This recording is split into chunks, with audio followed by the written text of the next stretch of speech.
Three, two, one. Hello, everybody. Welcome to the Creators Lounge podcast. I am your host, Ben Jaye, and I cannot believe this episode is happening, and I'm really excited to get into it. Most of you will know the guest, and the guest actually came on a year ago, last year, and so this is a catch-up episode. She reached out to me, was like, hey, let's update the episode and go over some stuff. So we're gonna get into it. It's gonna get real.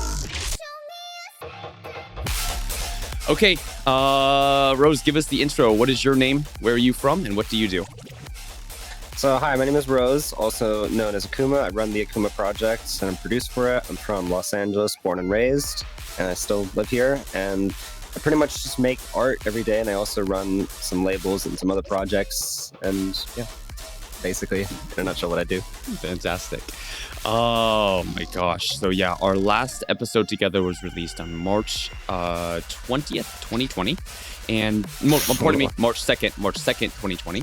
And yeah, a lot of stuff has changed ever since that last episode. And mostly for the good, for the positive. So in your own words, give us maybe a 3 to 5 minute rundown. How has life changed since the last episode we did together? Oh man, it's been very like different and very like drastically improved and stuff. I'm still not fully there, but it has changed a lot. In the last episode, I hadn't even come out publicly. I was still kind of like fighting that internally, like trying to like figure myself out. So like on the first episode, I'm completely different. I have a completely different like mindset, like more like public mindset. And now that I've kind of gone through this journey personally and introspectively, I've completely like changed as a person. I mean, yeah, my name's Rose now, so that's kind of cool. It is. It's amazing. And I don't know. I'm so glad that we got to document both that moment, but now this moment as well. It's such a testament to like what can happen when, like you said, when you're authentic with yourself, when you're real with yourself, and when you're not afraid to start making choices that support that authenticity and that support your identity and your beliefs and everything.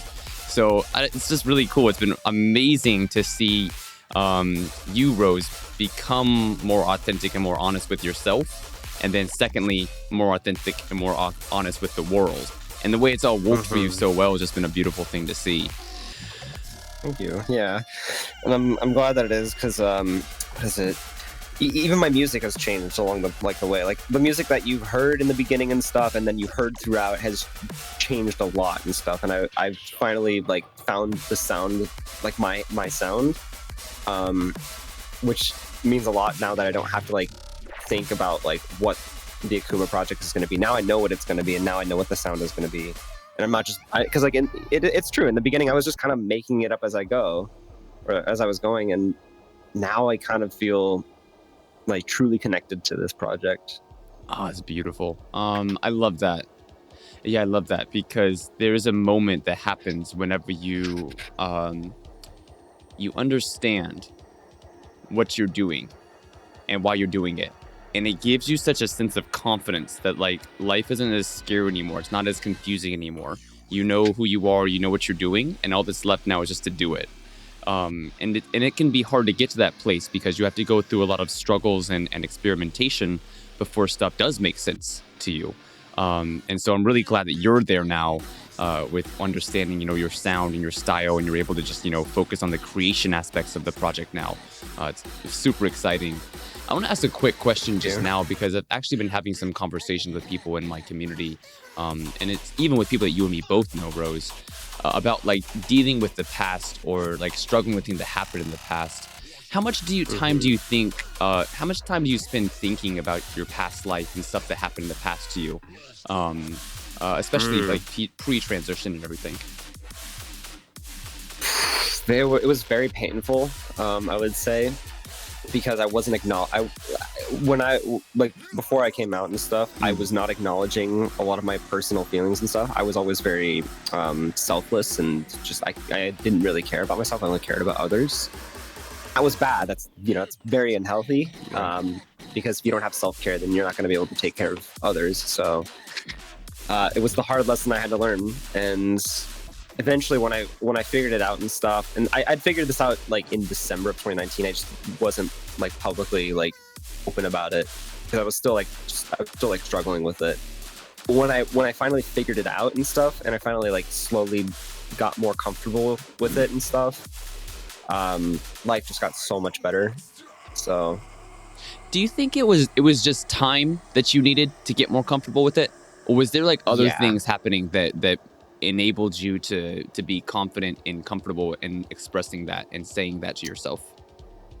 I mean, a few situations. I got kicked out and from my ex's place and then she broke up with me, and then there was COVID.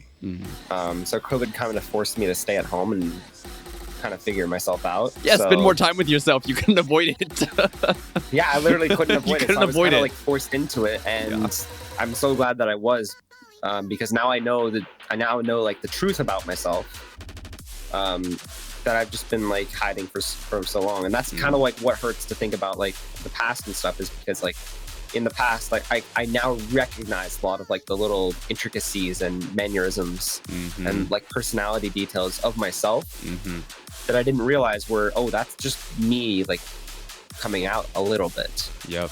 And even when I got like started to get older and stuff, and I was starting to become like a teenager and stuff, I had to start hiding that side of me, because like I was worried my family was gonna like shun me for it. Luckily, only half of them didn't. So yeah, you know, I'm great to have like a at least one loving side of my family. So. Right, exactly. Yeah, no, yeah, it's funny. Like you said just now, you know, like getting kicked out of your ex's house and everything. Like, it sucks, but often being at the hardest situations are what lead to the most growth and understanding for ourselves, right? Like, and it's been true for myself as well. Like, hitting ground zero, hitting rock bottom, you know, those are the moments when you can't hide anymore, and you're literally forced to face yourself and to think about thinking and to think about how you feel and to start to admit things to yourself. And it's not easy to let yourself go to ground zero. You don't want to be at ground zero, but then, as you said, like, it can actually lead to a lot of more happiness if you're willing to go there, experience it, think about stuff, and then come out of it, you know, secondly. Okay, so yeah. I'm sorry. Yeah, Rose, did you want to add something to that? Oh no, I was just agreeing with you. Yeah.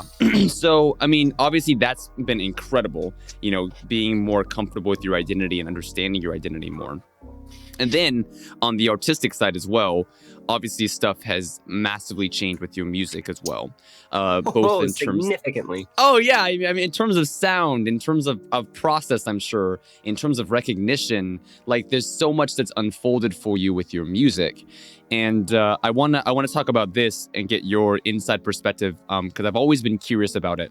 2020, whenever stuff really started taking off for you, you were super busy with that stuff. I was really busy at my work and doing other projects as well. And so I've always been kind of curious about that process for you, what was going on in your mind. And so this is the chance for me to be a little bit greedy and dig into that era of your life. So for anybody who doesn't know you, your rise to success would look like an overnight sensation of, like, one day you were just a SoundCloud producer, the next day, you know, you're doing stuff with a bunch of big name artists. But, you know, as I know, because we've had so many conversations, I've gotten to talk with you and know who you are, it's been a much longer journey than that. It's been like, you know, 10 plus years of music production. It's been putting out music and doing sound design and creating with very little recognition and just doing it for the passion. So take us back in time. What was that like for you whenever you started, you know, working with artists and with, like, with Disciple Records and you know, Josh and everything? Like, what were those moments like for you whenever you started to get that kind of buy-in, that kind of recognition and those opportunities? Oh, I had similar stuff when I was younger, but it wasn't like this. And slowly my threshold has become so high now that, like, I don't even, like, realize it. Like, you know, one of the like the people that I'm working with is, like, the biggest person in the world, and that alone has already set the bar so high for me that, like, now if I'm collabing with, like, or like working with someone that's, like, like just as big, it's like cool. Now it's like it doesn't even faze me anymore, and that's what's so fucking weird. And yeah, so in the beginning, what was it when people like what was it, Eliminate and Josh Modestep, Modestep, right? Yeah, we're like recognizing my stuff. It made me like giddy and like nervous, because I was like, oh fuck, are they gonna like it or something? And they like loved it so much, and I was just like, oh my god, like holy shit. Like I was like freaking out inside. I was like that meant a lot, because like I would have never had thought like that would happen at all. Like I never thought that, like, because like, and I was also actively losing money in the process, because the way that you do it is they were doing live streams, and the way that you would get your song like for them to feedback or something is you would pay like $20 or something. Oh, okay. So I just paid like a ridiculous amount of money, like $20 or $30 every stream, just to like get my song like just up there, so that I can get like basic feedback, but also like recognition, and like, and it really worked, because then it was word of mouth at that point. Yeah, I was kind of like, I was paying my way in. But it was an investment that paid off, and it worked out really well, because after that, like the Fallout remix like contest thing happened, and I was actually like unsure I was even gonna do that. I was originally gonna do the Eliminate You're Gonna Love Me song. Gave up like immediately. Then I saw Josh streaming, and I go on his stream, and he's like, oh yeah, you should do the Fallout remix, because I jokingly said it in chat, lol, I should do the Fallout remix. And then he agreed, and I was like, okay, fuck it, I'll try it. And so I tried it, and it took me like a month. I got the beginning melody down, didn't have a drop. I kept like changing the drop every time and stuff. Finished it somehow, and I was a little gassed. I was like, ooh, this is kind of tight. I like it, because like it's got like that anthem-y like feel and stuff. So I submit it, and the chat goes wild. And it was so wild that he DMs me on Discord. Like he like adds me as a friend. He's like, yo, can you send me like the download for this? And I'm freaking out. I'm like, oh my god, he just added like I was freaking out. Now I'm like, no, he's I was literally talking to him like a few hours ago. Like we played Scribble IL. But you can see like the difference of like me back then versus me now. And now it's just like, oh yeah, I called him, and we played Scribble IL. We talked about Unreal Engine. But like me back then would not have imagined how like far I would go in such a short amount of time. And yeah, and then and then also like when he played it on the live stream, I was not expecting like that to happen. I was just watching. I was like, I guess I'll watch the Modestep set. And then all of a sudden it comes on, and I'm like, what? What's happening? And then I like broke down in tears, because I was like, this is so I was like, it was almost like a positive anxiety attack. Like hearing that happen, and all my friends screaming in the chat too, like because I was on a Discord call and people were just screaming. And I had to turn the volume down, because it was just it's gonna break your eardrums. Yeah, I literally was gonna break my eardrums. And then Hamish Murata hits me up, and then does the same thing. He was like, oh yo, can I download this? I'm like, sure, because I thought he was just gonna listen to it. And then I go on his Malignant bass rush stream, just sitting there. I hear my friend Agony and his collab get played, and I'm like, yo, this is sick. And then like 2 songs later, my song gets played, and everyone starts screaming again. And then it was also crazy, because then Pat from Modestep thought it was a Murata remix. But then Josh corrects him on Twitter. He's like, no, this is AKVMA's remix.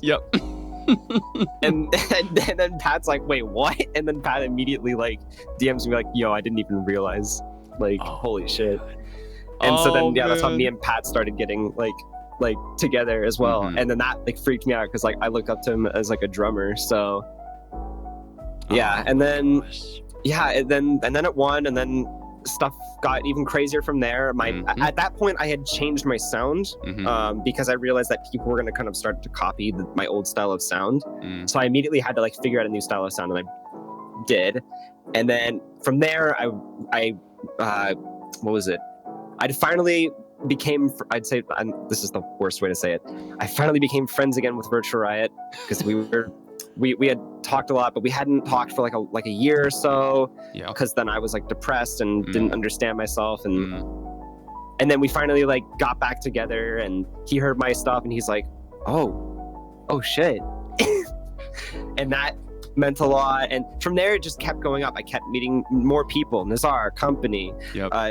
Just it kept getting bigger. And then eventually DJ Diesel fucking reached out, and it just it was so overwhelming that I'm so glad that I have my really good friend, almost like a brother, Definitive, who is he's basically my manager, but he's been like the bestest friend that's kept me grounded, has kept me chill, and has like helped me throughout like all of this and stuff. Just I don't even know how I'm like here without him. Like he's honestly like helped me a lot with all that stuff. And like I remember looking up to him too, like a lot when I was younger. So right. Yeah. Oh, it's so incredible to hear that, like that kind of like Jenga motion, not Jenga, but like a domino effect of like, you know, one thing leads to another. Oh, it's so cool though.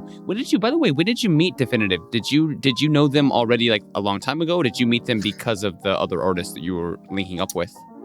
So I met him through Dr. Lobster originally. So what was it? We were on a call. This is like pre me and Dr. Lobster were on a live stream, and we were making Greasy, which is one of our tracks coming out. I just leaked the name. Oh, great. That's fine. You can keep it in. And yeah, like he had heard of me because like she was talking a lot about me, but he was unsure because he's like, I don't want to take on too many people right now, and you know, I just want to take on you and Crip and a few other people. And then he, you know, we get in the call because he's like curious about like me like producing and stuff, and he's just like, it's okay, just another dubstep act. Like he's and I love this. I love that he kind of like tossed me aside in that sense, because of course like you weren't certain until you like hear like the full thing. And so he goes and he plays with Mode Step and 12th Planet at a set, and Josh is like, I already picked a Fallout remix, and it's gonna be AKVMA. And Alfonso's like, AKVMA? Like who? And I could make a better remix. Like, and then he hears it live and he screams or something. He loses his mind, and he immediately like texts like Erica and then me, and he wants to get in the call with me, and he's like, yo, who are you? Yeah. And from there like he felt like his master, like, because like he was going to like launch an, you know, Indefinite, which I'll get to, of course, in a bit, but he didn't have like that final piece and stuff. And when he met me, he felt like he can go about his plan, and he can like put everything into action. And so then eventually we met up IRL, I think in November or something, or October, that we met up IRL, and we'd been talking a lot before that, like on Discord, and just like sharing like cool label ideas, and just I was showing him a bunch of my music stuff, and he was just like, what the fuck have I been doing for the past 10 years? And you know, I don't blame him. Like, what the fuck have I been doing for the past 10 years? Just learning. Now I can actually do stuff. But I just pretty much like, I hop over to his place. We chill. We start a collab together, and which is going to be coming soon. Hopefully, we got to finish that. Super excited. And then, yeah, pretty much from there, I go over to his place. He's like an hour away from me, so like I just either take like the train, or I have one of his homies drive me over. And we go over there. We just grind, and then we just I mean it's so fun. Like working with him. That's incredible. Like we have such similar like energy, like energy that works off each other. Right. So yeah, like working with him has been like, and just meeting him has been like the best like thing in my life. Oh, I love that. It's amazing. Yeah, I think some of the takeaways that I can hear like from you telling the story there is that like we have to in a sense like live around our dream. Like if you hadn't been watching those live streams on Twitch and everything, then it wouldn't have led to everything that's happening now. And so for anybody who's watching this right now that's trying to also chase their ambition or build their dream, like be in the community that you want to exist in. So whether that's a Twitch live stream or an Instagram live stream or leaving comments on your favorite artist's post, like just be in that ecosystem, interacting with them and being around them. Because as you can see, you know, in Rose's case, like stuff works out eventually. You have to do the own personal work on yourself of like creating your identity and your sound, but then you also have to be out there where people can find you and discover you and know about you. So be around your dream is kind of the takeaway that I hear from that. Rose, you gotta push a lot. Push a lot for sure, no doubt. Rose, I'm also really curious because obviously it's not just you, right? Other people are also going to be in a situation like that where they suddenly have a huge, you know, a bunch of buy-in and people like saying, yo, who the fuck are you? What's going on here? What were the concerns for you at that time? Did you have a little bit of like, did you feel imposter syndrome? Did you feel intimidation? Was it just pure ecstasy? Like what were the concerns you were facing as you were getting so much, you know, feedback and people reaching out to you, Definitive and Mode Step and everyone? What were the concerns in your mind? It was just like worry. I mean, at first I was worried that I wasn't gonna like impress, so to speak, because I mean that is what this, like, that's what the entertainment industry is, or like any industry. Like you have to like show your best and like really like impress someone. And I'm always like scared that I'm not going to do that and stuff as hard as I work.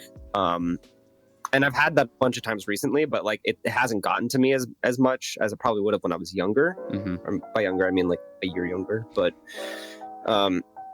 and I don't. Yeah, it's just like it doesn't get to me as much anymore. I would say, because I feel a lot more comfortable with my work now. I mean, I still like piss on it a lot, like, because I'm like, oh, this is shit, I can make it better. But you know, as long as everyone else likes it, then that's all that matters to me. Like, yeah, I'm proud of a few songs for sure, but at the end of the day, it's like if everyone else likes it, that's what's more important to me. Because at the end of the day, art is like art is to be enjoyed by everyone, but it's also, you know, and enjoyed by the artist. But for me personally, I want my art to be enjoyed by everyone else. I want to make art for other people, because like I do make it for myself in a sense, but I also want to see if people really like what I make. Yeah. So that matters a lot to me, and it doesn't affect me if someone doesn't like it anymore.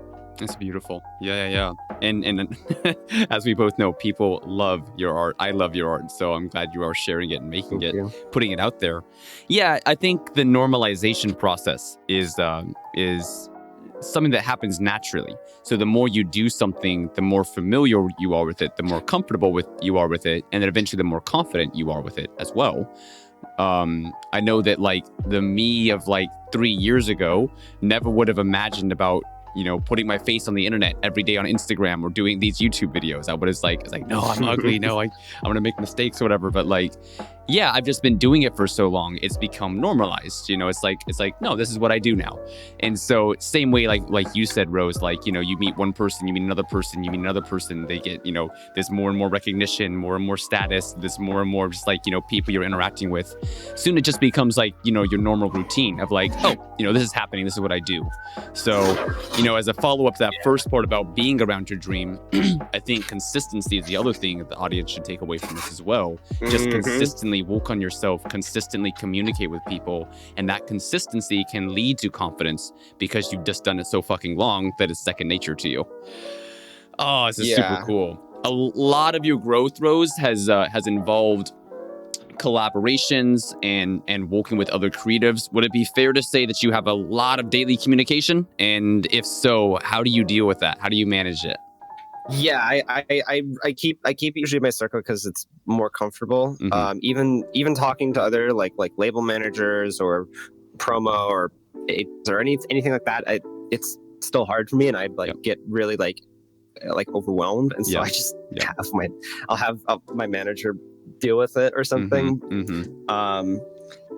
Or even if it's just like sending to labels now, I don't even deal with that anymore. I used to back then because like I kind of had the energy, but like it was also still exhausting because it was like, is this even gonna like work? Is this I'm gonna go through? But now that I have someone that can do the talking for me, it takes a lot of stress off.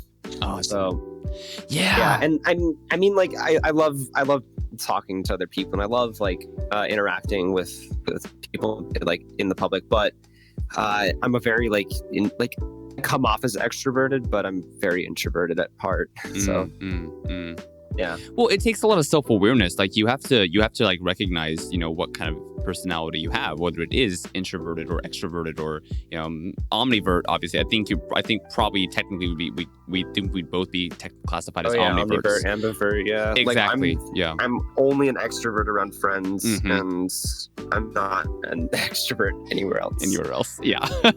Yeah. And so it starts with that self-awareness, but then the second part is being able to craft a system or find people who help you to succeed in that way. And so for you, it's great that you have Definitive that can help you with contacting labels and doing communications for you, your manager, to take care of like DMs and everything.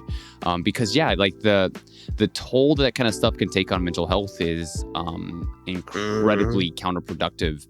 And so, if you're dealing with 100 DMs a day and half of those are hate messages, like that's not something that you can keep in your life because it's going to destroy your art and your energy, So it's really important to have boundaries like that for yourself. Oh my God, yeah. Self-care and setting personal boundaries and stuff will make any people's lives easier. Oh, absolutely. And that's the problem too, is that no one's taking that leap into that direction and stuff.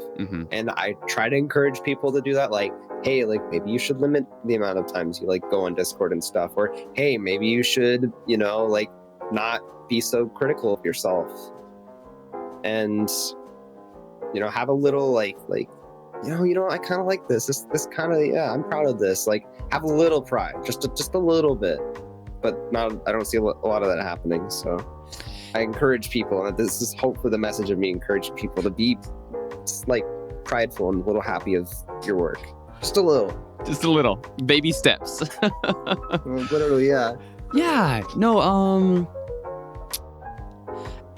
it's important to set boundaries for yourself because boundaries ultimately lead to more growth.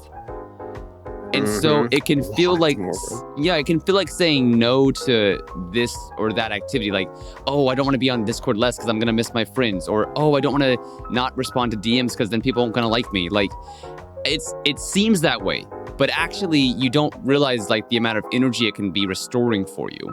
So maybe if you don't check your DMs, you actually have more creative energy, which leads to more creative output. Maybe if you spend a little bit less time on Discord, you're spending more time, getting exercise or getting more sleep in, which, then leads to more happiness and more joy for yourself and better interactions when you are on Discord. Like having those kind of boundaries for yourself is not a limitation. It's actually a way to create more energy, to create more happiness in your life.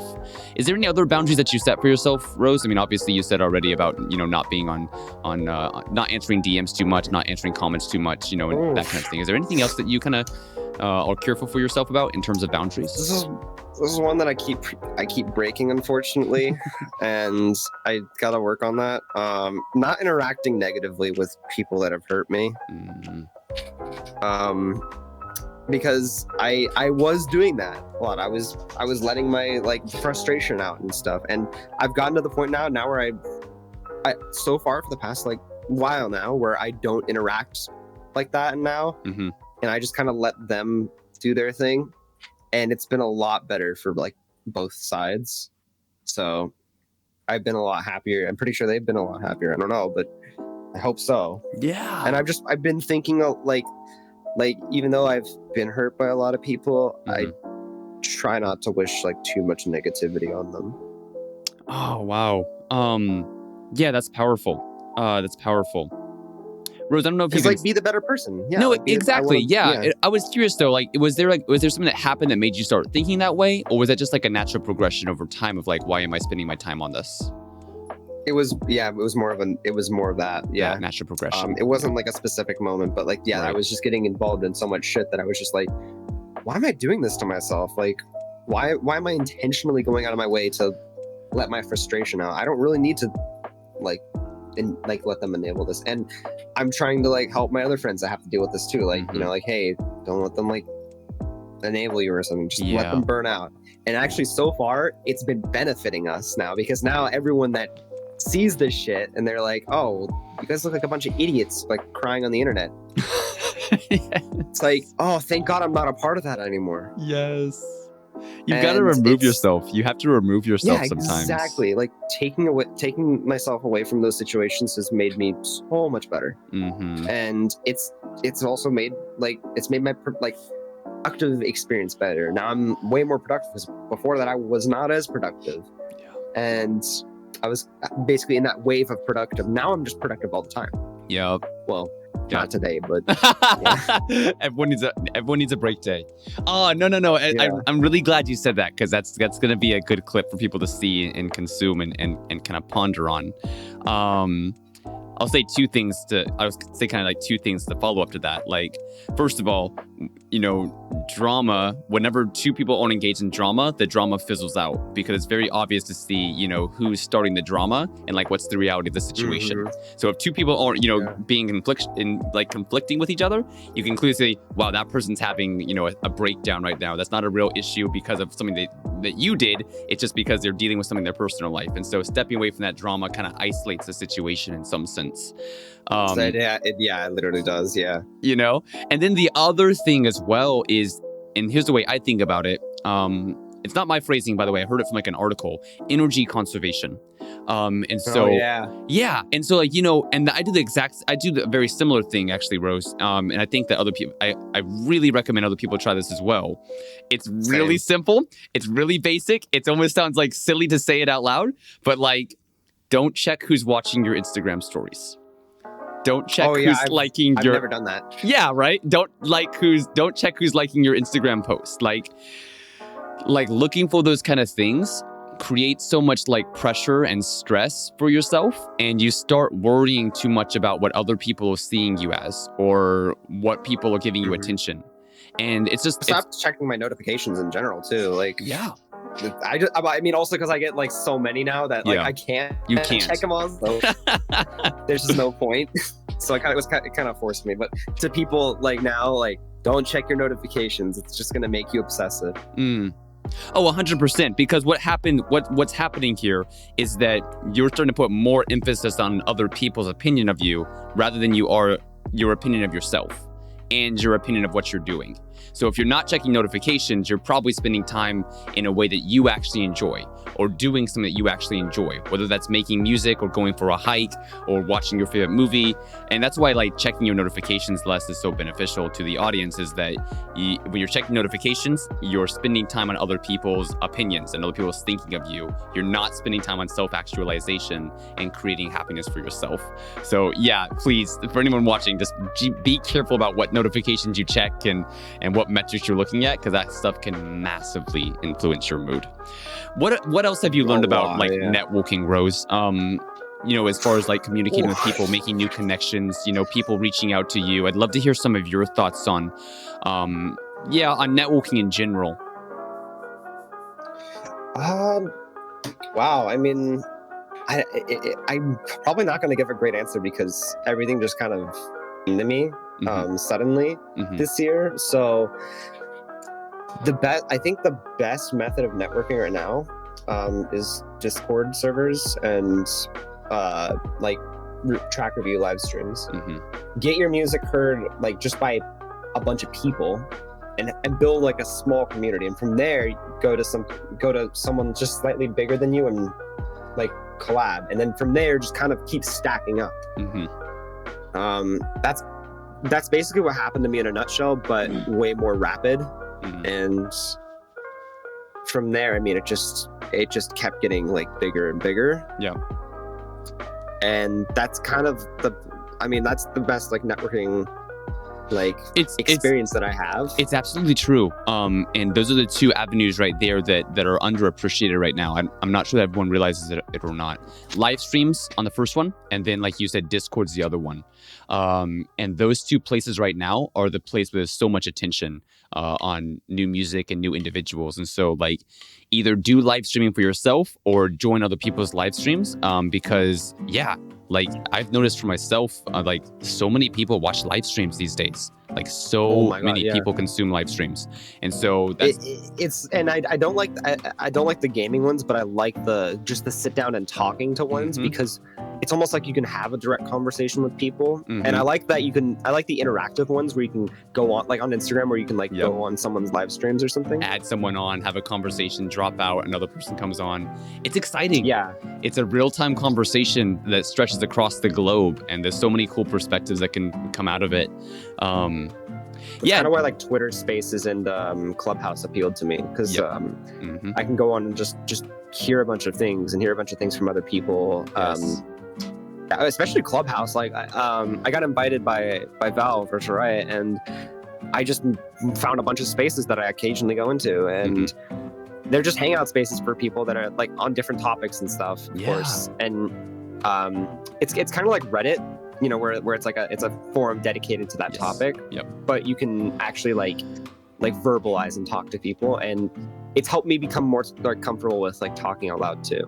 Good. So, because like I still have that like I'm still uncomfortable with my voice a little bit. I have a wide range, which is like really cool, but I don't take advantage of that, and I'm becoming more comfortable basically with my voice. Good. I'm glad to hear that. And it's so true. And it goes back to what we said before about being in a certain community or a certain environment. Being around creative people makes you more creative. Being around confident people can make you more confident. Being around compassionate people can make you more compassionate. Like we have to find these safe spaces for ourselves. And Clubhouse, chat rooms are a great place to do that. Discord servers are a great place to do that. Meet other people who are on the same journey or a similar journey, and and learn from each other, help each other grow and learn and offer different perspectives. Yeah, it's a really empowering thing.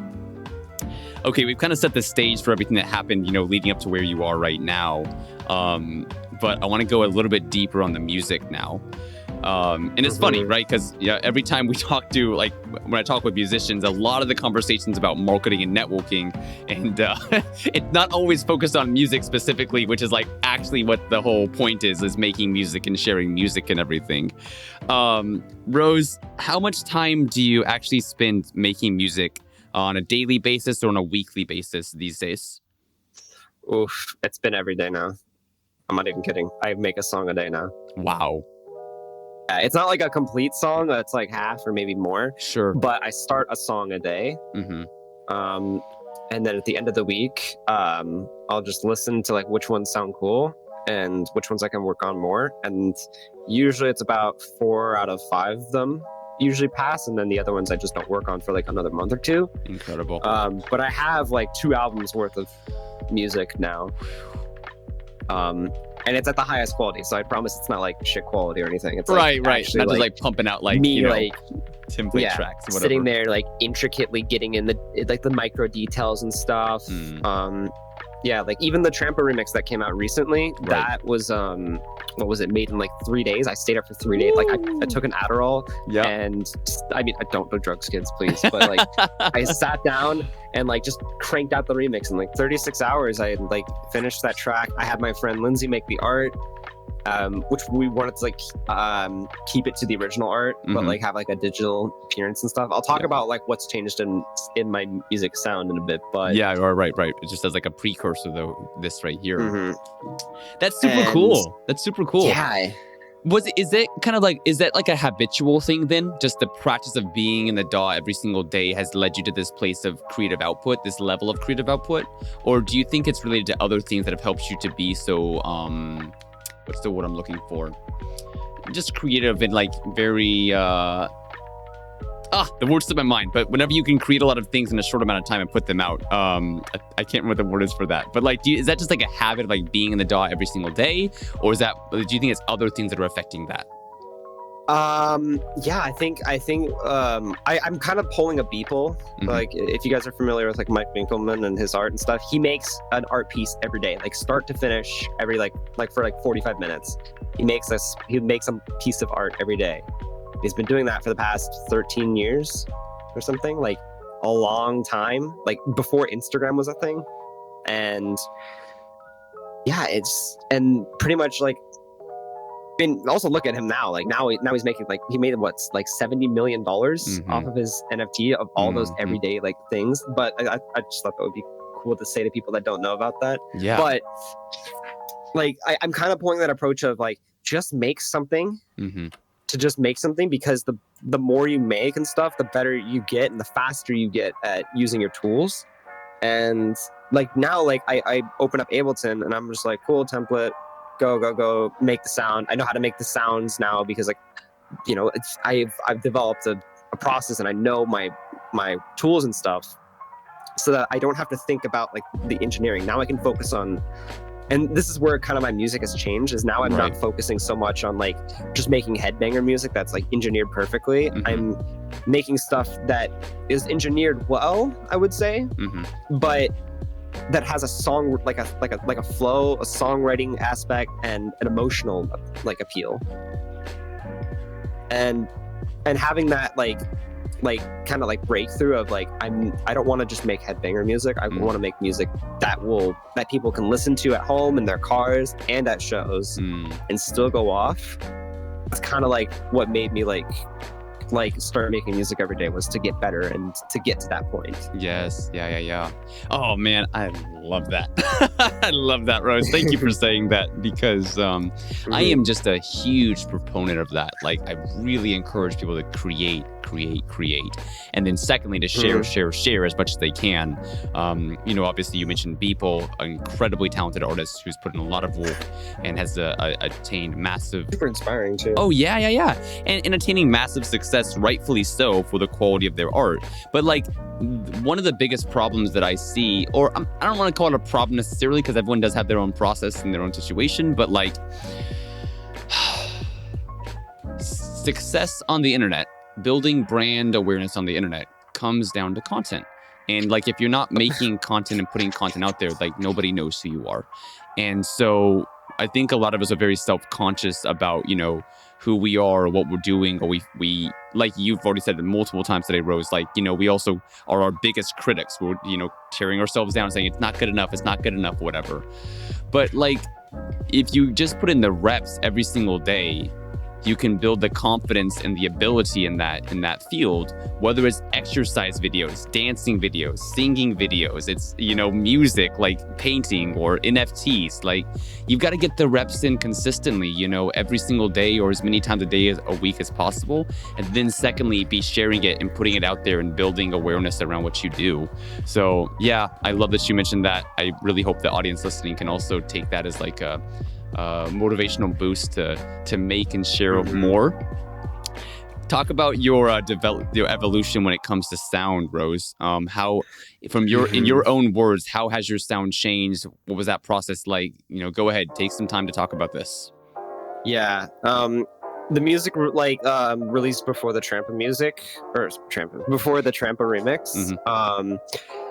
Is just like typical like headbanger music. You can tell it's pretty obvious. It has that distinct sound, but I had never released a song longer than like 4 minutes or like 3 minutes maybe.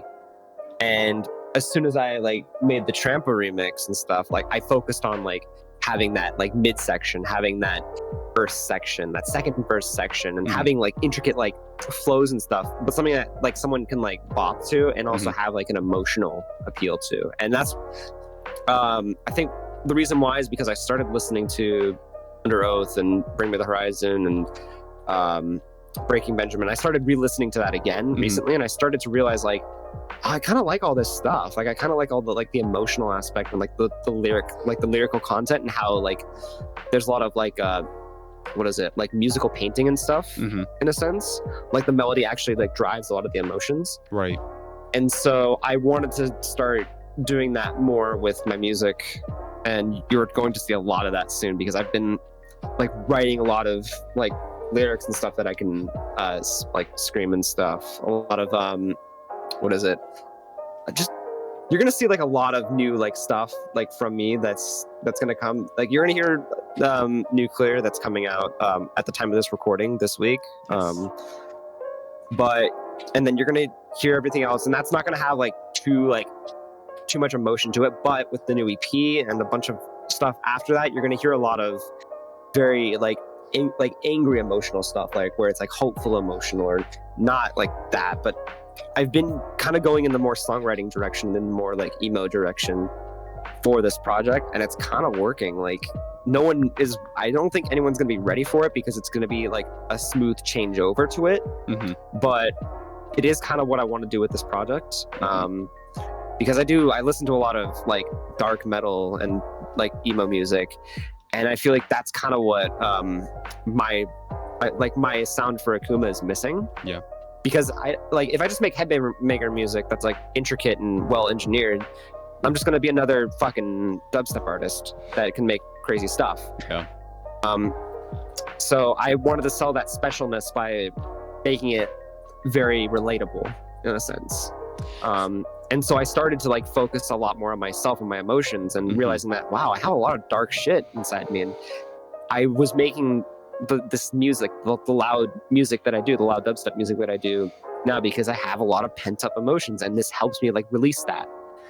And I was even getting messages from other people like, wow, this music helped me like release a lot of emotions. Like when they heard the Trampa remix, they're like, wow, I've never like gotten out so much emotions and stuff. It's like, I never would have like heard, like, you can tell me that like 10 years ago and I would have laughed at that. But like hearing that now is very humbling. Yeah. And that's what I want to do now. And that's why the sound has changed. And that's why it's going to more like of a metallic like stuff, like very flowy, has a lot of intricate rhythms and melodies, very trance and psytrance influenced with some J-pop influence and some like industrial electronic music, IDM. So that's kind of the direction I'm going with, and hopefully people will like it.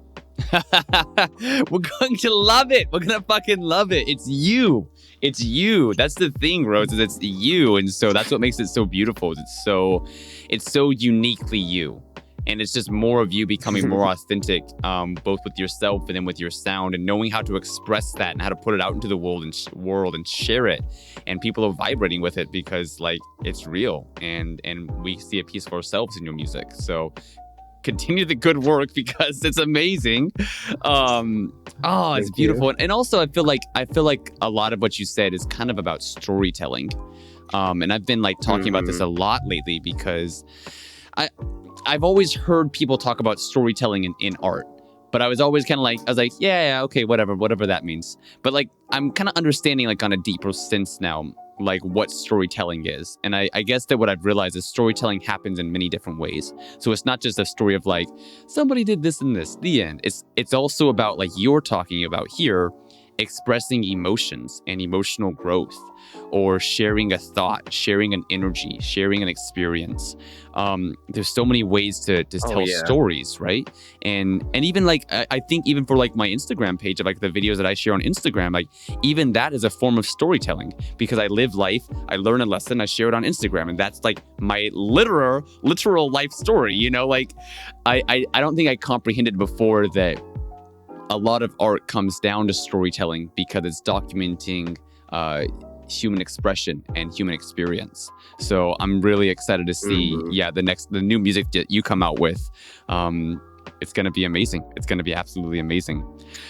That's kind of why I want to bring back music videos, but for dubstep, because like, yeah, I do see a few of them. I know Disciple released one for I forgot their name. Wow, this is all, I'm gonna get hated for this, but Vandals. Yeah, okay, wow, I'm Vandals. Sorry, guys. Yeah. I know they came out with a music video, but like it's not like the music videos that I saw when I was like 8 or 9 years old. The ones that or like even today in like rap music and pop music, like I don't see that level of like storytelling and cinematic like detail and stuff, and just like pure like artistic and like eye candy like expression. And that's why hopefully soon, I'm still working on it. It's not even started yet, but we're trying to do some dubstep music videos for AKVMA. Good. And still in the planning process, but I want to get those done so that people can see that and be like, wow, like, you know, I can now see what the intent of the song was. Right. Like the vision. Yeah, exactly. And so that's why for the new EP, I'm planning on working on a music video that will, or like several music videos that span the entire length of the EP. Good. Good. So everything blends into it, and it's kind of like a story being told, like almost like a short film. Right. Because I used to do filmmaking back then. Yeah. And I fell out of it because I didn't like the working with other people aspect. Now that I've found what I truly love, which is music, now I can kind of integrate that visual filmmaking aspect and storytelling into my life and back into my brand. Mm-hmm. It's amazing. I'm so glad because like I'm sitting here hearing you talk about this, and it's all stuff that I know you've kind of mentioned in small segments before when we've had conversations. And so it's cool that it's even closer to actually happening now. Life is strange like that. We have an idea. We can't do it immediately. It gets pushed to the back burner. And then 1, 2, 3, 4 years later, we're like, oh, wait, it's time for that idea now. So, Exactly. Take your time with the process, because it's just you're building the skills and abilities and vision for it that are ultimately going to manifest in the best possible way when it does happen. So I'm looking forward to it, but also don't feel stressed. Just, take your time and put together the thing that accurately represents your vision, because it's going to make waves when it does hit. People are going to be really interested to see that and excited to watch it and be a part of it. So I'm excited for the actual implementation and execution on it. Keep it up. Also, because I didn't have the skills back then, so now I do. Right? No, that's exactly what it is. A lot of the time, Rose, is like having the concept, but not having the ability. And so that's where time comes into play, giving yourself time to build the abilities to do it, or the connections with people that can help you do it, which is the other process to go through. Yep. Oh my God, yes. Rose, you do a lot of music creation, but not just original music. You do original music, you do remixes, you do sound design, you do sample packs, you do everything, related to music. I'm really interested. Do you have a different mental space that you create those projects from? Or is it all just creating music to you? I of course, it's not like sitting down like I'm gonna just make the song and whatever. It does take a lot of mental prep to get into that headspace. I don't just immediately like get on my computer and just start writing. I have to find something that's inspiring. And being inside it can definitely not be inspiring, but I go out a lot. I'm talking to different people. I've had various experiences where I went to like a show recently. And I've also like seen my music played at other places, so I can think, oh, how would the crowd react differently if I came up with this idea?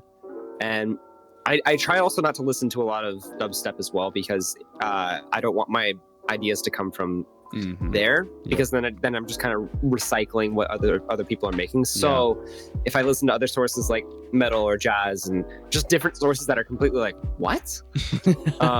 I've come up with like a lot of my ideas have actually just come from listening to like literally like jazz flows, right? Or like IDM music or like drum and bass music, like just weird like drum and like just weird flows and stuff that like I would think like, what if I put that on a bass, like or like a synth like sound, and it goes insane because now all my new stuff is like I haven't heard it ever in my life, so and everyone I've showed it to is blown away. So it's clearly working by taking from other sources and stuff that are not related to my field and kind of applying that. Has helped a lot. So I'm not like actually like taking from other people, but like taking like inspiration, so to speak. No, exactly. And that's the process. It's funny though, because for someone who's at the beginning of the process, it's actually a good idea to be around your genre just to understand the ropes of it all. So if you want to make dubstep and you're first getting started, listen to dubstep all the time to understand the structure and the process and everything. And then later, when you're trying to refine and build your own sound, that's when it's time to start, limiting how much you listen to dubstep and start listening to other ideas and other genres to create your own unique vision. So it's funny to have that conversation, because for someone beginning, be around it all the time. For someone who's trying to be more specific and build their own unique vision, it's time to diversify. There's two sides to the process on that section right there. Exactly. It's exactly why the Prodigy stood out back when they started to become big, was because they were taking synthwave and putting it into their music, and people were like, what? And that's why it's so inspirational, because like they took synths and they put it into punk music, and it just blew people away. And of course the Prodigy is also very inspiring to me today, so you can see where I'm getting a lot of it from like my sound and stuff. Oh no, absolutely. And one of my favorite artists of all time, who has like literally changed my life, Avicii, was also someone who did that a lot. Avicii was huge about, you know, bringing Same. folk into house music, bringing country music into EDM, you know, and the different artists that he was able to collaborate with and the stuff he was able to blend together. And I love it. I'm not sure. Obviously, people have different opinions, but I think he did an amazing job of blending different genres together. Delivering. He's the only one that I know that did it right. Right? It just feels so And organic. He did it so well. It feels so organic, and it's such a positive message there and such positive energy. So I continue to love Avicii to this day. I just fucking love him so much. Yeah, that's kind of why I'm like I'm taking some like indie music as well, kind of like, because like I used to listen to a lot of Avicii, and when I heard like True and Stories, Yep. I wanted to take like that like acoustic or like electric indie guitar idea, like just like dun dun dun dun. Dun, dun, dun, dun. Like that sounds sick, and like that's like the typical indie melody, but no one in dubstep's ever heard that. So if I put that with like a guitar as well, and then put that into a synth, like people would lose their minds and stuff. And it's like, whoa, I haven't felt this ever. But it's like, I mean, yeah, just listen to indie music. Yeah, right. It's the same thing. Exactly. It's literally the same thing. Yeah. Oh man, that's funny. So, that's funny. But no, it's right. I want my music to open up people to other genres, basically. No, absolutely. That's one of the bigger pictures, right? Is being able to open ears and educate audiences on different subjects. And this is kind of a subtopic, so we probably shouldn't get to it because it could go on to a rabbit hole. But like communication. And I even mentioned something on Twitter before that you had retweeted, I think, about over communicating. You know, like people don't know everything that we know, and I don't know everything that you know. And so we have to, you know, communicate ideas and over communicate, talk about something consistently to be able to, you know, educate people on stuff they don't know, because like they don't know that they don't know. Yeah, it's like even I don't know a lot of stuff, and so like I have to be told like a lot, like to be like, whoa, what? Yep.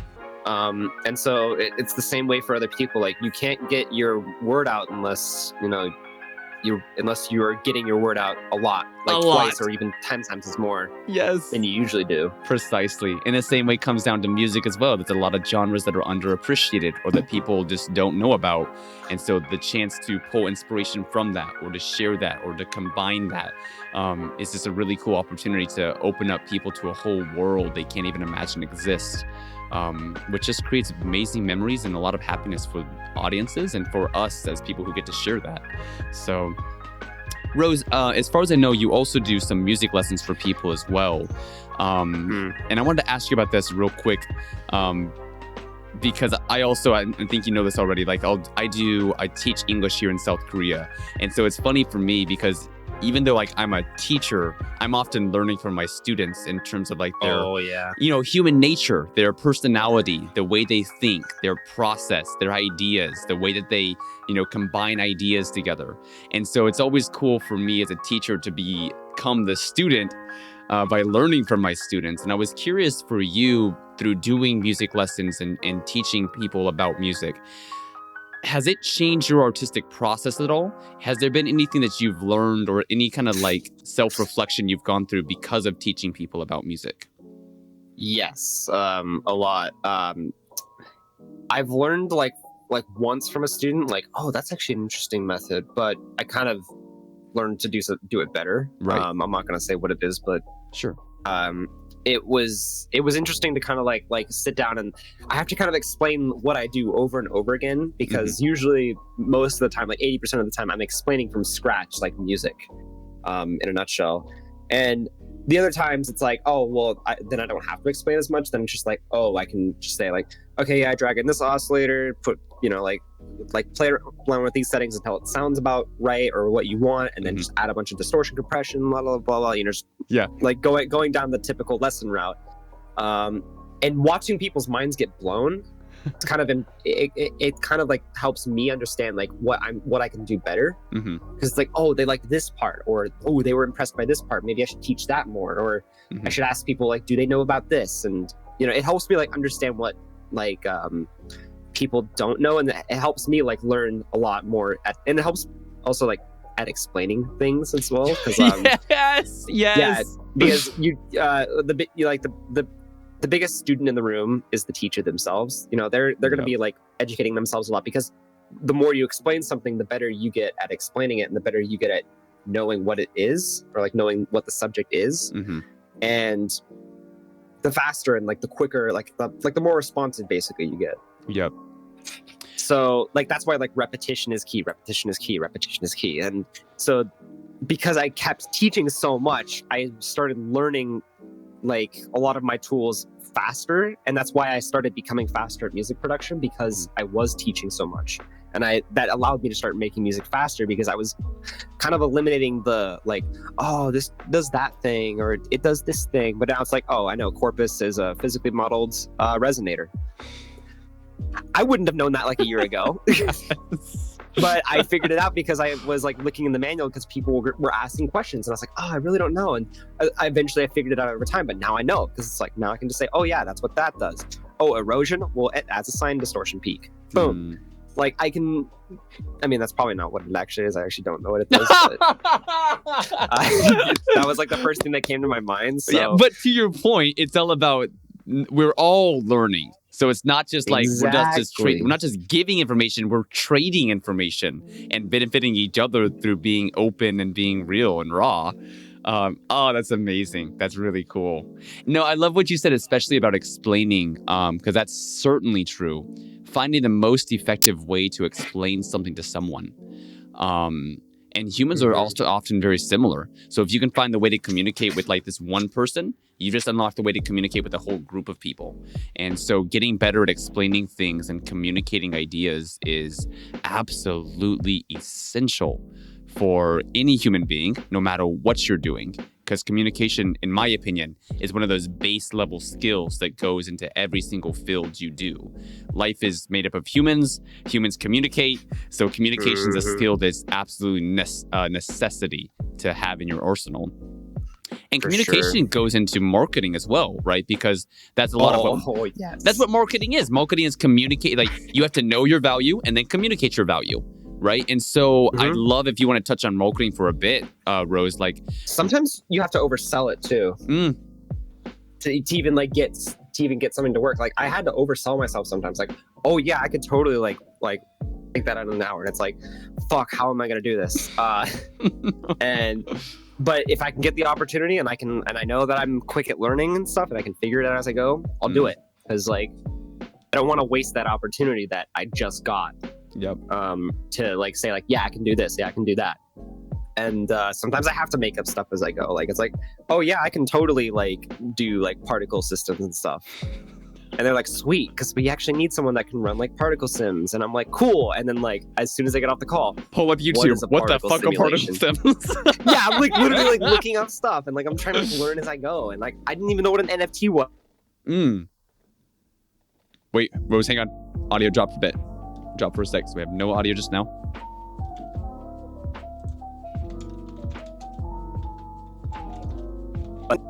Okay, good. Okay, you're back. You're good. Good. You're back. Oh, but yeah. As you were saying, didn't even know what an NFT was.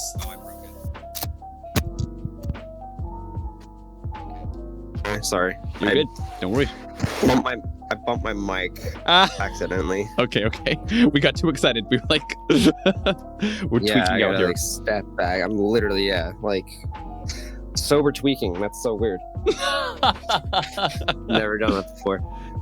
Trust me, it happens. So yeah, a lot. I didn't even know what an NFT was. Yeah. And I had to figure that out, and I figured it out like in like 2 weeks, and I still don't even know like fully everything, but I know that you just make a really cool art thing and sell it, and if people like it, they'll buy it. So it's just, but you have to like learn about minting, and you have to learn about this, and it's like I figured it out finally.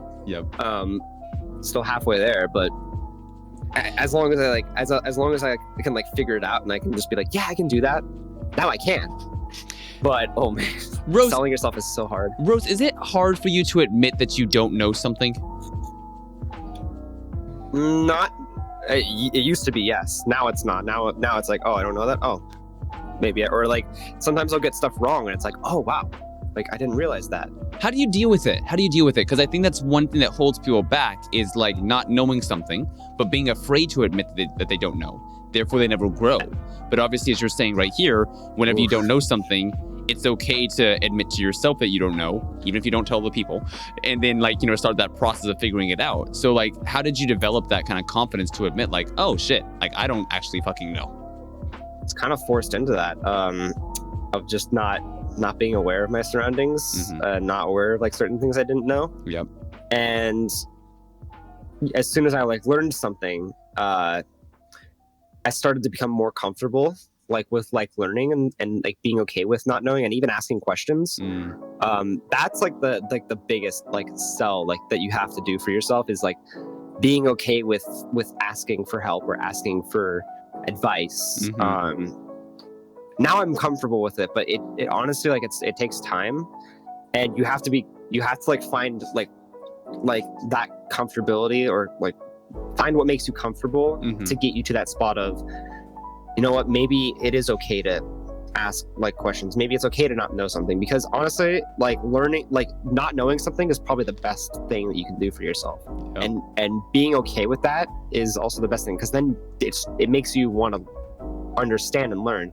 Now that can also be a negative drawback in the sense that like what is it, that like you might be like seen as asking too many questions. I mean, I don't like, usually the first thing I do is I'll look it up, like I'll Google it or something before I ask people. Sure.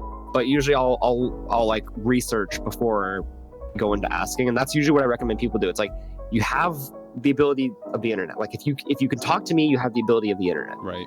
Which means you can Google your stuff, and if you don't know the specific terms, like use like pronouns or like something that's like, kind of relating, like descriptive words to kind of get the idea out there. Yeah, and if you're still struggling, then ask. And yeah, like that's like really like the hardest thing to do, is to admit that like you don't know something or you're wrong. And now that I have like found like sense of like being comfortable with being wrong, it's benefited me a lot. It's made me a lot happier, actually. It's insane. It's so fucking insane to me. Like, life is so weird. The things that like we want to avoid the most, the things that are the most painful, the most scary, that we want to stay as far away from, the longer we stay away from it, the less we grow. And the sooner that we go face that shit, the more that we grow and become more happy. And like, how does that make sense? It's fear. I mean, it's also fear of the unknown too. Like you're like, people are obviously afraid of like the unknown outcome. Yeah. Like oh no, like if they like see this, like oh, they're gonna think I'm stupid. It's like, well, maybe, but like at least they want to like give you the right advice. At least they're gonna tell you the right thing, probably. And they're gonna be like, oh, like, and then at that point it's just like, oh, thank you. Like wow, like I do feel stupid for not knowing. It's like, if you could admit that you don't, I mean, don't say that you're stupid. It's negative, but like yeah, negative self-talk. In the sense that like you're comfortable with like not knowing something. Yeah. Like admitting out loud, like, oh wow, I wish I had known about that, or I wish I knew, or like, oh man, I can't believe I didn't know about this. Like if you can say that out loud, people can be like, wow, like that's strong. Yeah, because it honestly, it's a strength thing. Like it's a mental strength thing, admitting like your faults. Yep, that's absolutely true. And that's absolutely people true. respect you for that. People really respect you for that. Oh no, it's so true, right? Because it's a human experience. Like we've all been in that situation where we don't want to admit that we don't know. And so when someone does pull the move of being like, hey, I'm the one, I don't understand that, it's kind of like, wow, I can't believe they actually said that, had the balls to say that, you know. They had the guts to say that, you know. And so it's a human experience, and the more that we own it, the more that we can get comfortable with it and actually grow and develop. And also, unfortunately, sometimes there is no life hack. Sometimes you have to just go in and do the hard shit to be able to figure out that it's not as bad as it seems, you know, face the anxiety or face the overthinking and face the judgment, and then pull through to the other side. So how much are you thinking about marketing and branding these days, Rose? I mean, obviously, like you said, you have like 2 albums worth of songs, you know, pretty much ready to go. So are you putting a lot of time into thinking about how to drop them and how to deliver them? What are your thoughts on branding and marketing for the AKVMA project specifically? What's cool is I don't have to think that deep anymore now that I have a team of people that work with me. I don't have to think about like the little details, like, oh, like what's the, you know, the timing for this going to be, like what's the, you know, like what platforms are going to go on, like what label is going to go on, if it is going to be on a label, like what are the costs for promotion and advertising and playlists, like stuff. Like I don't have to think about that stuff anymore because I'm talking to people that have professionally like worked on stuff like this, have experience in the field, and know like the intricate details and stuff. So all I have to do is just basically give the big picture, like this is the EP and these are the songs on it and it flows like this, and it has this like visual idea, and like I want this anticipation leading up to it. So I basically give like the big bullet points, and then they fill in all the rest of the details and stuff, and then I just basically look over it and I'm like, okay, that's cool. As for like pushing the AKVMA project and how, like, what direction it's going in more of the, it's its own thing now. It is a representation of me, but it is not me. And that's benefited me a lot because now AKVMA is just, it's a team now. It's an alias. I mean, it's its own being at that point. And I can express how I want on that brand, and I have a team of people that are down to collaboratively work on that idea. Right. So awesome. That's what I like about like pushing it in the more like it's an alias and not really like my project. It's a group project that I run. Yep. Awesome. I love that. Yeah, it's cool. And for the audience listening, you know, you don't even have to be at AKVMA's level to have a team around you. You can also be collaborating with your friends, oh my God, yeah. You know, that are like doing just free walk for each other. All you guys are walking together on a group thing just because you guys know each other and you're cool with each other. Like, it's always great to have a team in order to manifest ideas in the best way possible, because maybe you make music, but your other friend is graphic design, your other friend is really good at like social media content, so you guys can just pull together and do something collaboratively, and that works just as well as doing it by yourself. So for sure, yeah. I don't really like at my current level right now, I would say you don't need a team. Maybe you can probably do everything on your own, I would say. The reason I have a team is because the stuff that's about to happen soon is going to be too big for me to handle. And I need to focus 100% of my efforts on just the visual side and just the music side. I don't need to focus on the little details and the social media and the promotion and stuff, or like how it's going to be like sold to like promoters and like other branding like agencies and marketers. I don't want to focus on that because my effort should be on the creative side, because people are going to see that, right? And they're not going to see the behind the scenes details. So why should I focus my effort on that? And for people that want to kind of do that and stuff, like you were saying before, definitely have friends and stuff that are into like visuals and stuff. Like I have like in the beginning, I had a friend like Lindsay, and she still works with me to this day, and she does my art for me, and she's fucking fantastic at it. I'm going to keep her around. And I have my friend Dylan and Nick and a bunch of other people that are running like marketing for me and Indefinite. So like I had people that can basically stay on top of these cool things that I don't have to like necessarily focus on. And so having that like group of friends or a team of friends or people that you can work with and be like, yeah, I like this, or oh man, what if it was like this? Like basically spitballing ideas constantly. Like I've gotten stuff done so much faster, and I've gotten my vision so much clearer because of that. Right. Anyway, I'm so glad for you, Rose, because you shouldn't have to focus on the business aspects. Bill Gates doesn't run his company alone.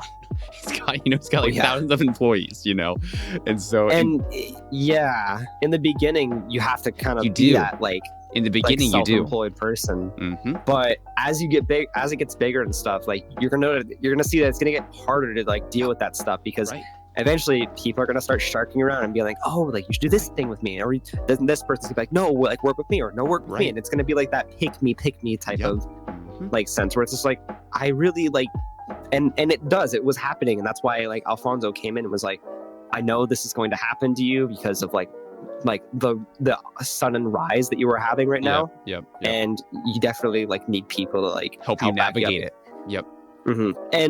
And the people that are like worried that, oh, well, it's going to take a pay cut, or, oh, it's going to, I'm not going to benefit from it a lot. Like, actually, you will. You're going to benefit a lot, because then you don't have to focus on all that stuff, because then you can focus I mean, do what you can to retain like creative control, of course. Like Sure. you want 100% creative control. I have 100% creative control, which is great. Right. But I also try to keep it realistic and logistical as possible. I try to know what is physically or like whatever is physically possible. I try to understand what my bounds are. Yeah. And I try to stay with like to the limit of that and push it as much as I can, just a little bit. But if you can retain as much like creative control as you can, if you are going to go in that direction.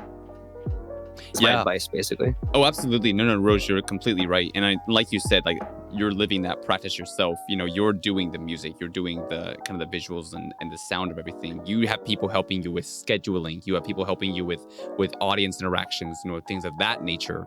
So, and that goes back to self-awareness on your journey of, you know, like, what do I want to spend my time on? What do I not want to spend my time on? So for people at the beginning of their paths, you know, you do have to do it by yourself. Rose has been doing it by herself for a very long time. It's only now at this stage of having built up all that process over time that it's time for her to have a team around her that's helping her to be more effective and more efficient and more productive with everything that she's working on. Rose, sure, like we've already talked about, we've referenced these things already. The Resistance compilation, the Your Love remix, upcoming Planet Cyclops feature. Like you have been hella busy. You've been hella busy. And those are just three things. Obviously, you have a bunch of stuff behind the scenes that's going to drop eventually. Talk about Indefinite Records real quick, and I think we'll get into it more in a future project. But just for right now, right now, with the Resistance compilation being out there, how do you feel about the reaction, audience reaction to the release of it? There were two reactions. One, there was the audience reaction, which a lot of people were surprised that like OGs were coming back, and also like newcomers were coming in, and it definitely stunned a lot of people. And we were doing this all on our own. Right. We were like having support and stuff, and it was basically like an overnight an overnight shot, especially with like the anticipation and marketing leading up to it and stuff, with me doing like the hacked Instagram live streams and the just guerrilla posting, like reposting of people's stuff, and yeah, just us staying on top of like that has definitely like it's shown. Like people are like, wow, I want to be involved with this label, or wow, I want to hear more from this label. And that's what I love about it. There's the other reaction, which was the review aggregators, like the people that what are they called, that like listen to other people's music and give critics. Yeah. There's the critics, which, and I don't blame them. Like they weren't as impressed. I mean, their audience, like everyone's audiences were impressed, but I can tell that the critics weren't impressed. And I don't blame them, probably, for some sense, because the sound definitely was like 70% there. But for the most part, we wanted to kind of just showcase the music that we've all been like working on. And I get it, like not everyone's like really good at music and stuff. We kind of wanted to showcase this music as like, not for like people to like enjoy music, but to set a new standard. Like, gotcha. You know, this music is definitely not for everyone. It's not just meant for live playing. It's not just meant for like listening at home. It's meant to tell like people in the industry, like, wake up, you've been doing everything wrong. Yeah. And so it's benefited a lot from that. So I'm glad. But yeah, like the critics were giving us like 70%, like 60%, which hurt a little, but it was helpful, and it was insightful, actually. Good. Like try it, like when I tell people like or when people are like given like harsh critique and stuff, I don't even listen to that stuff. Like honestly, like I could give less of a shit, but I'm glad that like people give critique at all, because then I can see like, oh, I didn't think about that. Like maybe I did maybe I did do something wrong, or maybe I could do something better. And it's good. It's really good insight for me, and I try to take it as a learning experience. And I try to keep it as positive as possible. If it's harsh critique, We weren't given, I would say, harsh critique, but it was harsh for a few people, and I do feel bad for some people that were on our com that got some harsh critique. But I tried my best to be like, hey, like, you know, keep creating. Everyone else keep loved moving. it. It's just one or two people that didn't like it. Like, if you're gonna let like one or two people like bring your like thing down, like yeah, fuck them. But you know, I love the review aggregate. I love the critics and stuff. Like they're really sweet people. And I want them to keep like making that type of content and stuff, because it is helpful in other aspects and stuff. But I also feel like that critics shouldn't personally put people shouldn't put their personal opinions on music. That's the thing I don't like about like critic and review aggregation and stuff, is that people put their personal opinions on stuff, and it's like, you're not focusing on the objective. It becomes subjective criticism, exactly, rather than objective criticism, right? Yeah, and it's like it doesn't like. And when I like look at review aggregators, it's like, well, do you have any producing experience? Like, because when they're like, oh, this sounds very muddy. It's like, do you even know what that means?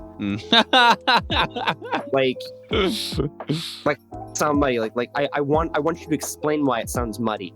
Like, if you can explain it well to a viewer and stuff, and you know like the knowledge of that, oh great, then I learned something. And I did fuck up. But if you're just saying it's muddy, but everyone else heard it as a buzzword, yeah, then either your system sucks, or your ears suck, or your listening experience sucks.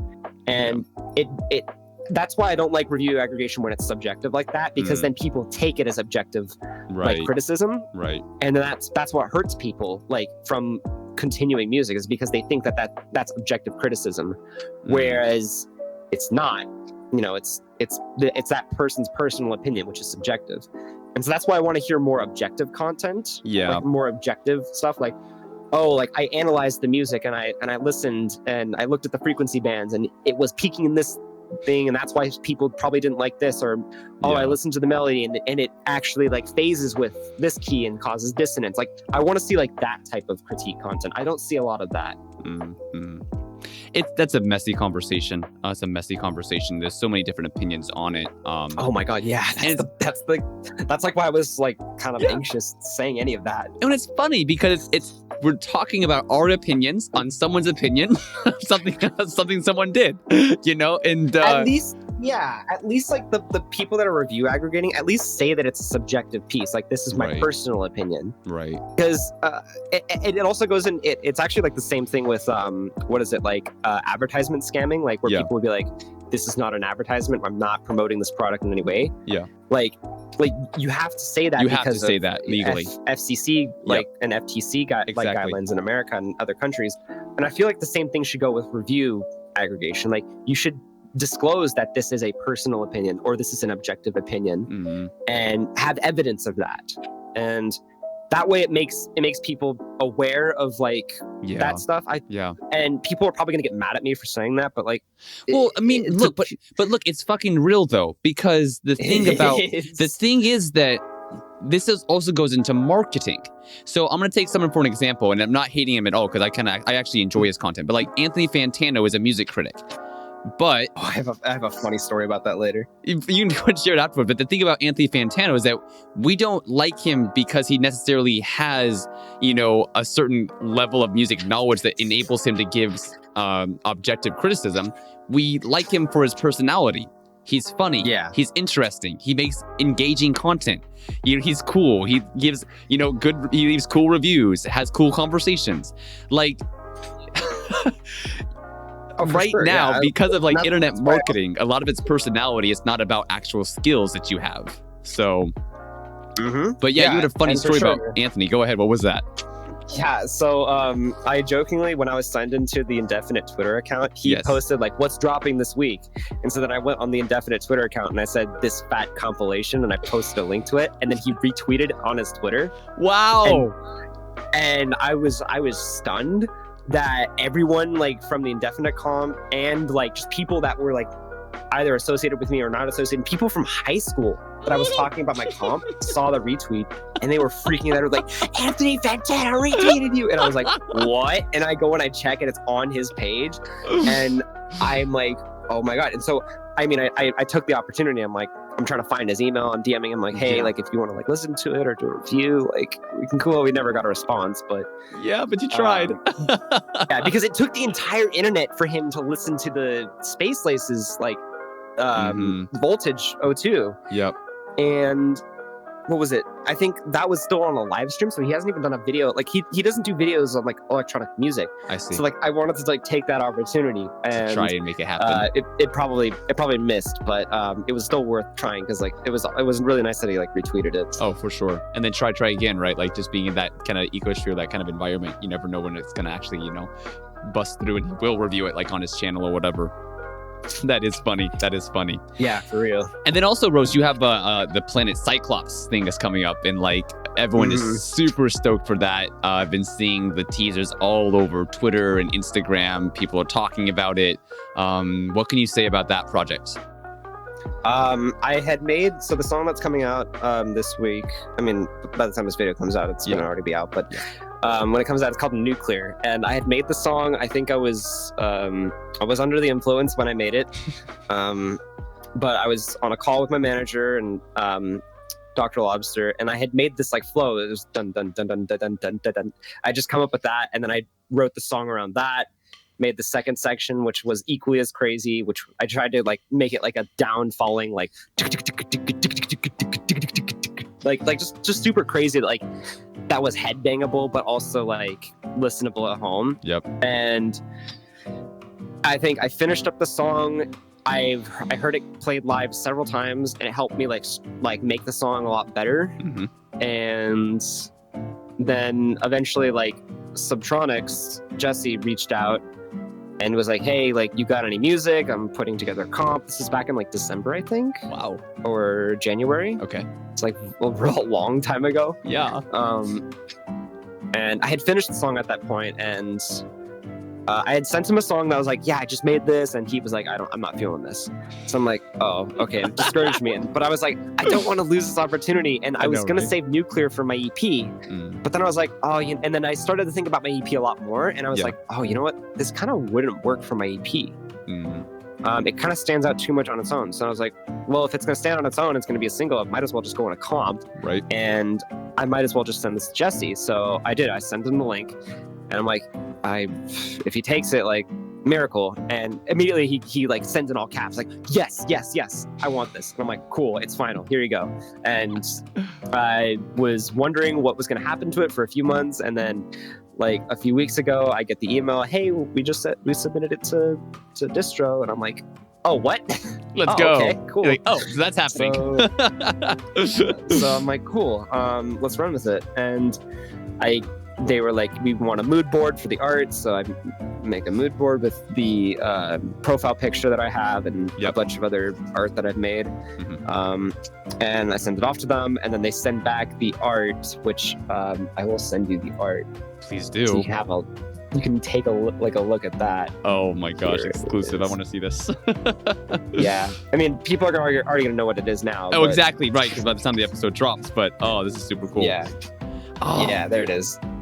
So I was like, yeah, that's like the little like art thing of the little demon with the new like the mushroom cloud. I was not expecting that. And they like the art guy just pulled through and made a crazy thing, and it looked so demonic. And I was just like, this is great. This is great. Oh, I love this. Yeah, and then pretty much from there it was just he and his team sent me like the promo material, and I'm still getting some of it, so I'm actually still like actively like getting it ready for upload tomorrow. Okay, all right. And yeah, it's gonna be like pretty insane, because that's what I was doing for Indefinite. I was making material with Alfonso and the rest of the team for everyone else. Okay, and that was months in the making, so this is kind of the same thing. But I'm working on a larger scale with Cyclops recordings and Subtronics, so this is it's a little different. It's the same concept, just different like setting. And and next thing you know, like, it gets announced, my name is in the trailer. People are freaking out and DMing me like crazy. And from there it was just regular guerrilla marketing and word of mouth at that point, and just people like, whoa, was not expecting you to like be on this comp and stuff. And trust me, that's only the beginning. Like the other things that's why I'm like, laughing right now, because like if people didn't expect that, they have no fucking idea about what's gonna unfold. So yeah, like a lot of the stuff that's about to happen very soon in the next like in this next year, people are gonna be shocked. Because I mean, I was shocked when I found out that I was getting these opportunities. Now that I get to show it, people are gonna be like equally as shocked, if not more. So it's incredible. So I'm like, that's why I'm like excited and stuff to As finally like tell people about this, because being under NDA and being under an agreement of not to say anything is really stressful. Like, I have to keep this from people. Like, I want to say it now, but whatever. It works. So well, and it's also a lesson in general is that it's important to stay on the grind of creation and networking behind the scenes, because stuff takes so long to actually materialize. And so there's stuff that we do at one point in time that doesn't, pay off until 3 months, 6 months, 1 year, 2 years later. And it's just that process of, like we've talked about today already, continually, consistently creating, sharing, networking, marketing, talking about stuff, being out there. You never know when stuff is going to pop off. You never know when stuff is going to drop. You never know when stuff is going to play out. We've just got to be on the grind behind the scenes, and then one day you put your head up and everything's worked out well. Oh yeah, for real. Rose, with everything you've done, everything you're still doing, everything that is yet to come, at this space and time, right here, right now, how do you feel? How do you feel right now? Oh man, half stressed, half grateful. I'm stressed that like stuff might work or stuff might not work, or I might not be meeting certain deadlines, but then I'm so grateful to be in the position that I am, right? Because I mean, there's like 10,000 other people that would love to take it, and it's true. Like I get a lot of people that are like, oh man, I wish I was like it like where you're at. It's like, I mean, I was like in your position like not even that long ago, right? Yeah. So like I'm in that like very like half like mood a lot, where I'm just like I'm so unsure like if anything's gonna work, but then I'm also so like happy and like grateful and just excited to be like given and like have worked for these opportunities. Yeah, no, Rose, it's a weird place to be whenever you're achieving the things you always dreamed you could, and then other people are coming to you and talking to you in the voice of what you used to be. And it's a really strange situation of like, wait, but I am you. Like, I was you. And like, who am I now? And like, there's a strange, like you said, half and half mood. For me, it's also kind of like a self-esteem issue of like having to like check your self-esteem of like, wait a minute, no, I am here. So I deserve to be here. I should be here. I'm capable of being here. It's definitely a growing period where you have to get more comfortable with readjustment where you are right now, not where you were before, but where you are right now, and accepting that no, you actually are capable of being here and you actually do deserve to be here. So yeah, I wish you all the best. I hope it continues to go well as it has, and I know that it will. Is there anything else you want to kind of preview for the rest of the year, or is that stuff all completely under wraps? Most of it's under wraps. I have this one EP that I'm about to finish soon, and it's like more than halfway done. Okay. I'm trying to make it more cohesive and flow with the next song and stuff. So it's like it does have that like story aspect. Plus, I have to do like the videos for it, to do the animation, the VFX, the art, and so that's not going to be for like a while. But when it launches and stuff, like I can't wait for people to see like what I have coming for AKVMA. Okay. All right. Fantastic. We were going to be here for it, no doubt about it.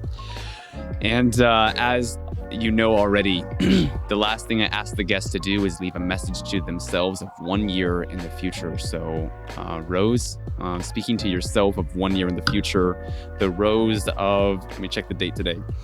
Yeah, May 5th, 2022. What would you tell yourself? Oh, man. I don't even know what I said last year, so I'll have to figure that out afterwards. But keep grinding and stay happy. Keep your friends close as possible, and just don't give in to a lot of the temptations that you probably have with giving up or like losing control. Like I've had like a bunch of scary like occurrences of that almost happening and stuff, and I've been lucky to have people that have caught me in that and have been like, hey, like chill, or like what's up. But for real, like me in the future, like stay on top of your health and stay fit, like mentally and physically. Awesome. I love that. And obviously, yeah, I'll do And whatever. That goes for everyone else too. Yeah, precisely. Yeah, obviously, I'll do whatever I can to help keep you accountable. And I know you have other people around you that are already doing that. So you're going to make it. You're absolutely going to make it. Okay, Rose, there's a few questions from the audience. So I'll pull them up real quick here on Instagram. First question we have here, a user named Helium Exit said, what's the hardest thing about music production? Doing it. No, I'm kidding. I mean, it's true. It is hard to do. It is. Time. It is. It's staying. Yeah. I mean, we kind of said it before. It was staying consistent.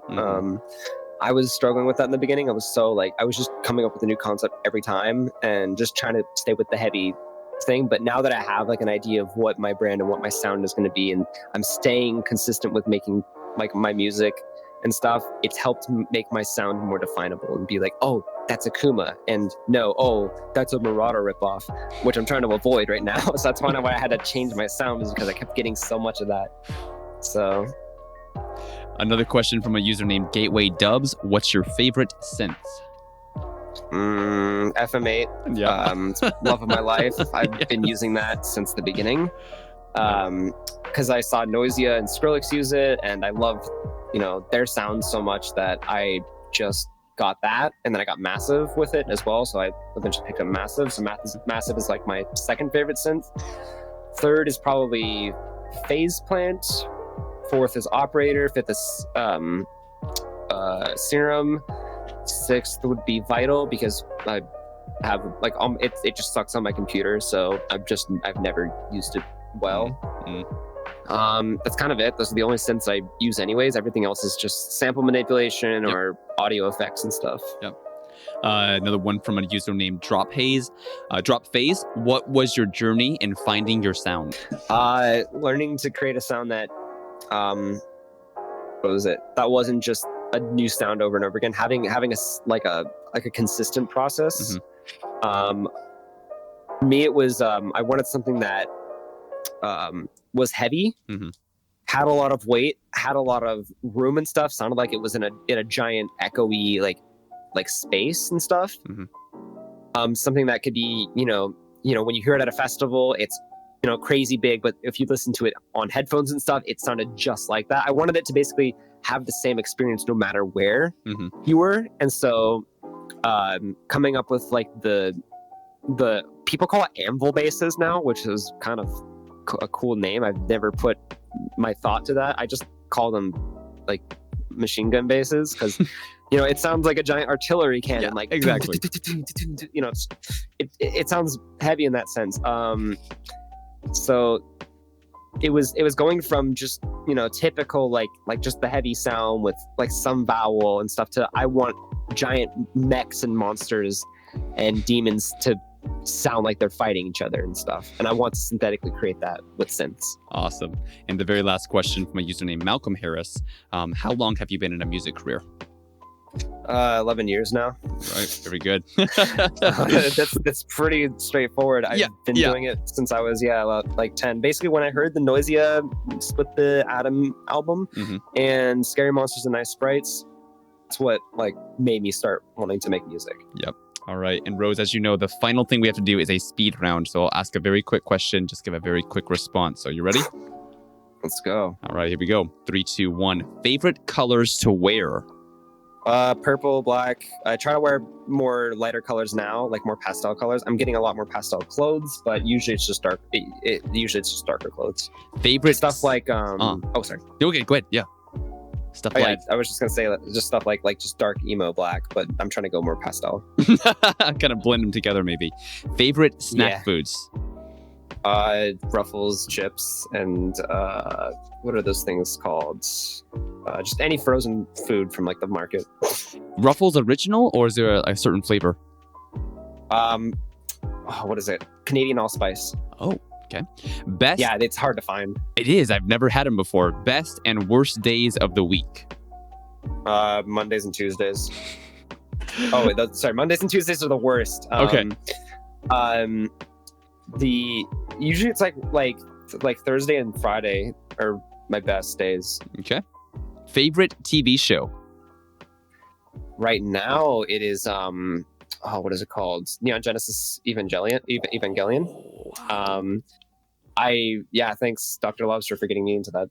Oh man, that's a masterpiece. Favorite song at the moment? Oh no, what's it called? Oh, I gotta find it. It's Porter Robinson's album. Nurture. Oh, I gotta find it. Nurture, yeah. It's Sweet Time, Mother, Dulcint, Do Re Mi Fa Sol La. Trying to Feel Alive. Trying to Feel Alive. Okay. That made me cry a lot. Oh, yeah. You can ask Dr. Lobster or Hexagy. I was bawling my eyes out when I heard it. I was gonna ask you about Porter Robinson. We didn't get a chance to. Next one. What are your go-to leisure activities? Skating. Like I have inline roller skates, so they're meant for like long travel. I just go around my neighborhood and around the city, and it helps me like get my mind off and also take in a lot of the environment around me. Hell yeah. AKVMA World Tour. Name 5 cities that would definitely be on the schedule. Denver. What was the other place? Melbourne. Oh yes. Yes. I definitely want to play Tokyo. Cologne in Germany, the Boot House. Okay. And I want to play in Las Vegas, like EDC Vegas. All right. What words or phrases do you use a lot? Every swear word you can think of in any language. I'm not even kidding. I learned what like cancer in Dutch means. It's kanker. It's like that's like their like F word. Basically. I love it. Name one person alive or dead that you want to have a conversation with. Oh no.